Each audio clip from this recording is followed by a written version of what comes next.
Ok.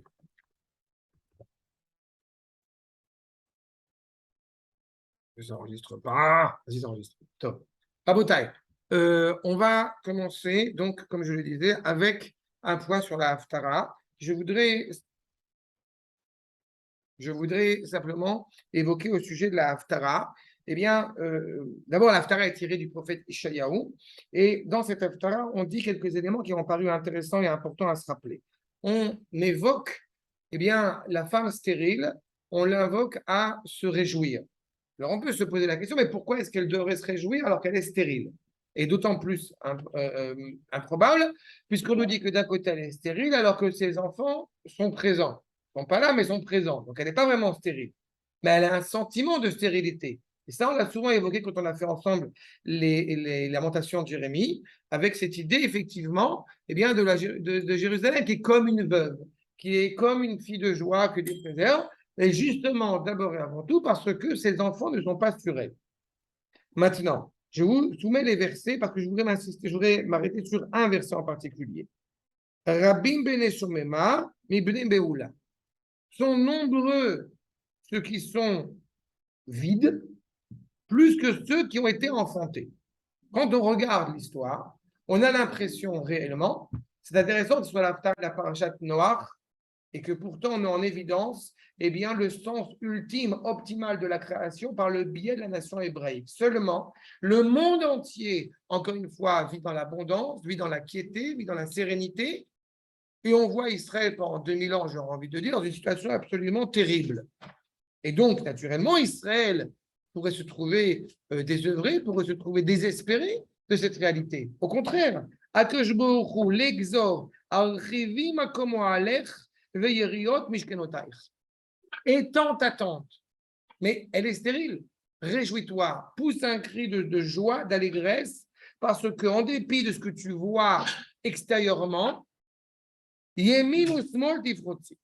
la gauche, la droite, tout cela encore une fois va exploser et toi tu vas surgir de cela. De ces villes qui étaient a priori habitées, qui a priori où résidait une population, eh bien vont disparaître totalement et toi, tu vas t'y installer. Zarach Goïm Irash, ta descendance va hériter justement de ces endroits, de ces villes. Nishomot Yoshivu. Ces endroits qui étaient jadis faussement abondants, faussement riches, faussement élevés, en fait, vont être totalement désœuvrés. Et toi, eh bien, tu vas t'y installer.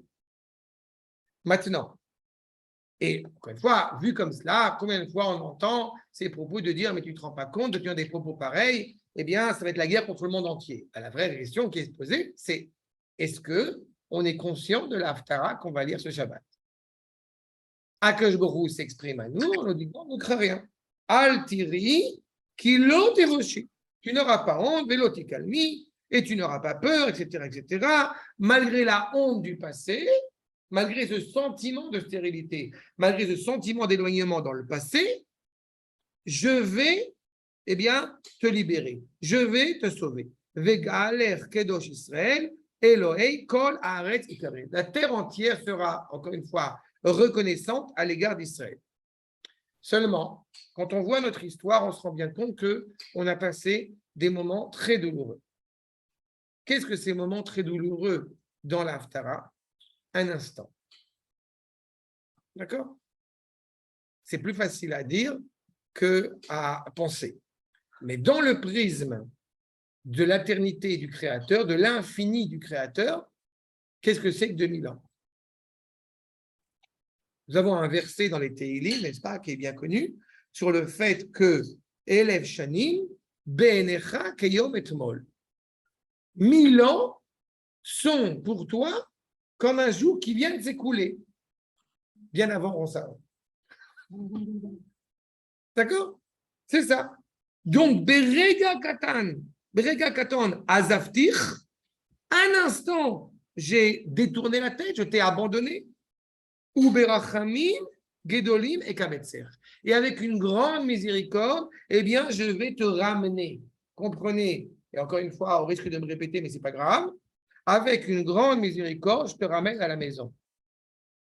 Il a oublié le prophète, écrire que d'abord il faut manger Shabbat, il faut manger kasher, faire Shabbat. Non, il a dit, tu as été abandonné parce que tu as détourné malheureusement pour des raisons qu'on connaît, ce sentiment de stérilité, tu n'as pas donné vie aux actes que tu faisais, mais je te ramène. Je me suis caché de toi pendant un instant. Istarti panai rega. Et quand on voit cela, on peut le considérer comme étant éventuellement un vœu pieux, mais qui reste le domaine du rêve. Plus que ça, pour ratifier notre Haftara, puisque chez Sfaradim, on s'arrête à ce verset que je vais soulever maintenant, eh bien, nous disons, et Arim Yamushu ve'agevaot tamutena. Les montagnes vont vaciller, les plaines vont se détruire, mais ma bonté à ton égard, ve'chazdi meitach lo yamush, ne s'estompera pas, ne disparaîtra pas.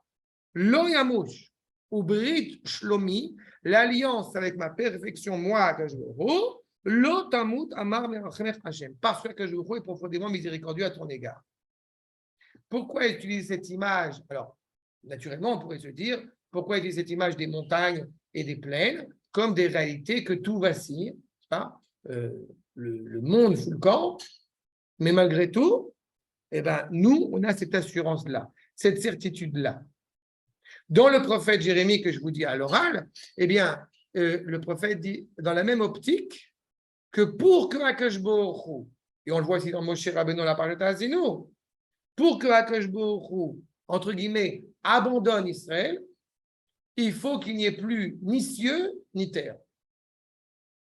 Les cieux et la terre pourraient vaciller, mon alliance avec toi est indétrônable. C'est-à-dire que peu importe les pérégrinations, les mutations d'identité de l'histoire, au grand jamais, l'essence même de la nature du peuple juif ne peut vaciller. Et c'est fondamental, encore une fois, dans le propos qui est tenu. Pourquoi? Eh bien, pourquoi justement utiliser cette image des montagnes et des plaines? Le Ramat Vali va nous expliquer de la manière suivante.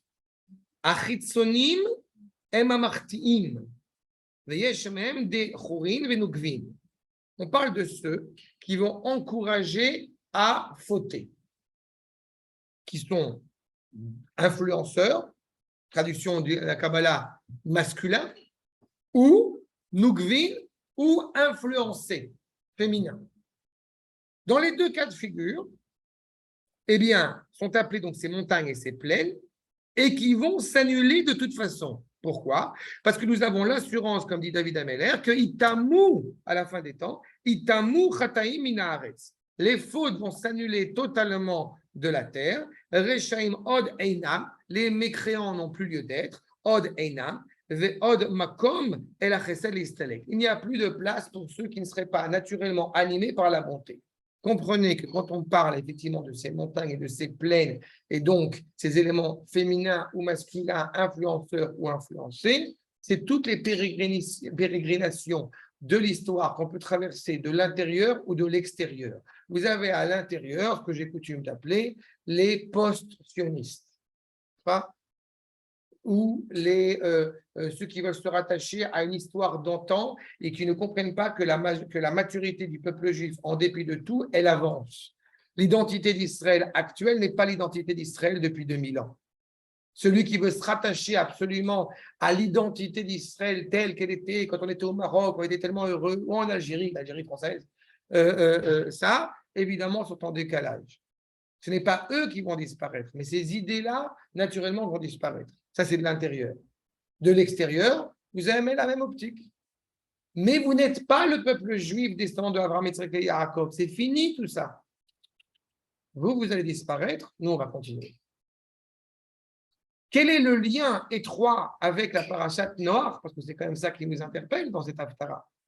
Eh bien, la réponse, j'ai envie de dire, c'est, vous comprenez entre parenthèses que c'est vraiment, pour comprendre cela avant d'évoquer cette problématique, c'est vraiment l'amour qui n'est dépendant de rien. Parce que pour que le Créateur parle comme ça, il faut qu'il ait un amour inconditionnel à l'égard de sa créature Israël. Peu importe ce que tu fais, vous ne disparaîtrez pas, comme a dit le prophète Malachi. et vous n'êtes pas détruit. Puisque Akadosh Baruch Hu est immuable, donc Am Israël est immuable. Comme Yaakov ne peut pas mourir, parce que sa descendance ne peut pas mourir. Vous avez cette ambivalence.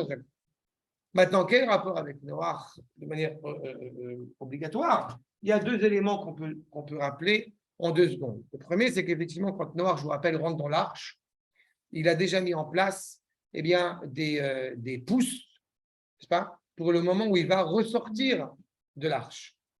C'est-à-dire que jamais, au grand jamais, il y a cette idée d'être enfermé dans un désespoir, encore une fois, qui va l'empêcher de revivre et de ressortir de l'arche.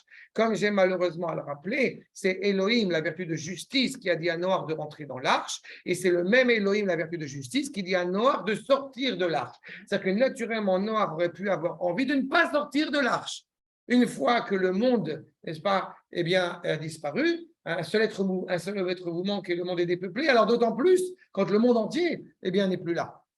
Akadosh Baruch Hu lui dit, tu n'as pas ce privilège de rester dans l'endeuillement. Tu dois sortir et commencer à reconstruire. Ça, c'est le premier point. Mais Noach, il voulait sortir trop vite, non? Non, il ne voulait pas sortir. Quand il envoyait la colombe et qu'elle revenait tout le temps. Non, il ne voulait pas sortir. La colombe, c'est Israël. Ok. C'est un sujet à part de la colombe, c'est Israël. Qui est fidèle justement à Akadosh Baruch Hu. On préfère la colombe, comme j'aime à le rappeler, tu me donnes l'occasion de le rappeler. La colombe, Rabotai, n'a jamais été le symbole de la paix. C'est une absurdité monumentale. On n'est pas chez les chrétiens, Baruch Hashem. La colombe est d'abord et avant tout l'expression de l'indépendance. La colombe préfère avoir des herbes amères d'olivier dehors que d'avoir toutes les victuailles à l'intérieur. Et surtout, on ne peut pas parler de paix puisqu'il n'y a pas de guerre. On est à l'époque du déluge. Encore une fois, c'est malheureusement des couleurs intoxiquées par la chrétienté. En tout cas, ce qui est certain, c'est pourquoi Noach par rapport à Israël, la réponse, elle est importante à chaque fois à se remémorer. Quand Akadosh Baruch Hu parle avec Noach, il lui dit clairement Otra Raiti. Nous sommes habitués en général à ce que l'adjectif possessif soit un suffixe après le mot. Le fait qu'il soit indiqué Otra Raiti nous enseigne les Chachamim, notamment le Zohar, le Midrash, et pas que, sur le fait que Ot Raiti Becha. C'est parce que j'ai vu qu'il allait sortir de toi, Abraham, que j'étais sauvé pendant le déluge. Donc l'implication évidemment d'Israël, elle est colossale, et elle est fondamentale, et elle est existentielle, sans être présomptueux, pas moins importante que les cieux et la terre. D'où le fait qu'il est assurant justement qui pourrait permettre de mettre fin au peuple juif, c'est simplement l'explosion de la terre. Pas que de la terre, toute la création en tant que telle. D'accord? C'est clair sur ce point sur l'Haftara? Yofi. Donc,